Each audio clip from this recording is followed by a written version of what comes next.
worthy enough to be my best friend? Good! I have devised some simple tests to determine who is the worthiest. We begin by testing your absorbency. Oh, hey! Oh.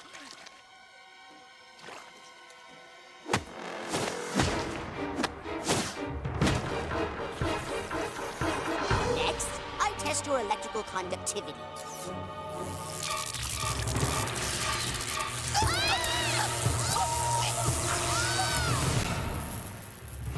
And now, the final test.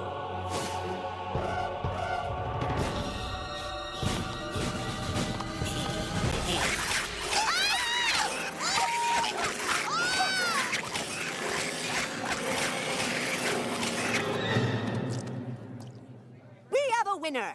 What is your name, friend? My name's Keith. Wow,